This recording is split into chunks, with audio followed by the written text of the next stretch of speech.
मध्य प्रदेश में इथेनॉल उत्पादन के नाम पर 1200 करोड़ का घोटाला सामने आया और अब कांग्रेस बीजेपी पर हमलावर हो गई। जिस चावल को गरीबों, कुपोषित बच्चों और सरकारी योजनाओं के लिए इस्तेमाल होना था, वो कथित तौर पर इथेनॉल प्लांट और राइस मिल्स के बीच मुनाफे के खेल का हिस्सा बन गया। देश में पेट्रोल में इथेनॉल मिश्रण बढ़ाने के लिए केंद्र सरकार लगातार E20 नीति को आगे बढ़ा रही है। इसके तहत देश भर में इथेनॉल प्लांट लगाए गए और उन्हें सब्सिडी के साथ सस्ता अनाज उपलब्ध कराने की व्यवस्था की गई। मध्य प्रदेश में कुल 36 इथेनॉल प्लांट हैं, जिनमें से 22 अनाज आधारित हैं। लेकिन अब आरोप है कि इसी नीति का फायदा उठाकर एक बड़ा नेटवर्क सरकारी अनाज से करोड़ों का खेल खेल रहा था। जांच में सामने आया है कि लाखों क्विंटल चावल जो इथेनॉल उत्पादन के लिए आवंटित किया गया था, वो अपने निर्धारित प्लांट तक पहुंचने के बजाय निजी राइस मिल्स में भेजा जा रहा था। पूरे मामले का खुलासा तब हुआ जब भारतीय खाद्य निगम यानी कि FCI ने शिकायत दर्ज कराई।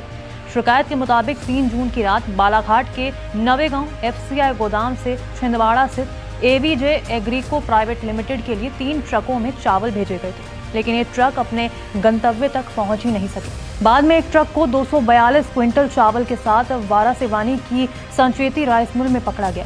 इसके बाद पुलिस को शक हुआ कि कहीं बड़े स्तर पर सरकारी चावल की हेराफेरी तो नहीं हो रही। 5 जून को इस मामले में पहली FIR दर्ज हुई, जिसमें ट्रक चालक, इथेनॉल प्लांट के प्रतिनिधि राहुल प्रताप और राइस मिल संचालक सौरभ संचेती को आरोपी बनाया गया। अब तक 4 लोगों की गिरफ्तारी हो चुकी है, जबकि अन्य कई आरोपी जो हैं वो फरार बताए जा रहे हैं। दरअसल सरकार को 1 क्विंटल चावल खरीदने, उसके परिवहन और प्रोसेसिंग में करीब 4000 रुपये तक का खर्च आता है। लेकिन इथेनॉल उत्पादन को बढ़ावा देने के लिए यही चावल प्लांट संचालकों को लगभग 2320 रुपये प्रति क्विंटल की रियायती दर पर दिया जाता है। जांच एजेंसियों को संदेह है कि कुछ इथेनॉल प्लांट संचालक इस सस्ते चावल को राइस मिल्स को लगभग 2800 रुपये प्रति क्विंटल में बेच देते थे और प्रति क्विंटल 600 से 700 रुपये तक का अतिरिक्त मुनाफा कमाते थे।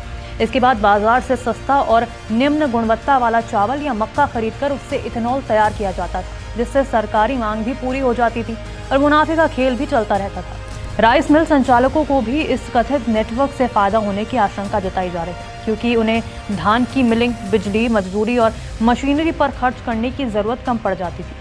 आरोप है कि कुछ मामलों में सिर्फ पैकेजिंग और टैग बदलकर चावल को दोबारा FCI सिस्टम में दाखिल कर दिया जाता था, जबकि बेहतर गुणवत्ता वाले चावल को बाजार में ऊंचे दाम पर ही बेच दिया जाता था।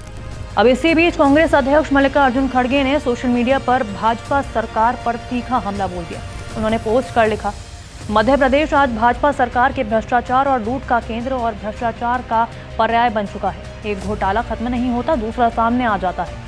अब इथेनॉल के नाम पर 1200 करोड़ का चावल घोटाला सामने आ गया है। जिस चावल को कुपोषित बच्चों, गर्भवती महिलाओं और किशोरियों के पोषण के लिए इस्तेमाल होना था, उसी चावल को मुनाफे के खेल में घुमाया गया।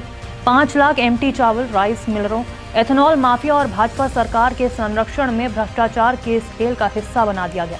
भाजपा और सरकारी तंत्र की मिलीभगत से जनता के हक के अनाज पर डाका डाला जा रहा है।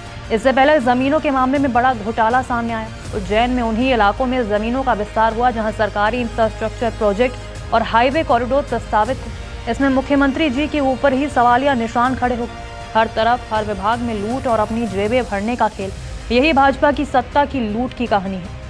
व्यापम से शुरू हुई ये लूट अनगिनत पेपर लीक, भ्रष्टाचार के अनगिनत मामलों के बावजूद आज भी थमी नहीं है। भाजपा ने मध्य प्रदेश को भ्रष्टाचार का मॉडल बना दिया है और मोदी जी हर बार की तरह बस मौन साधे बैठे रहते हैं।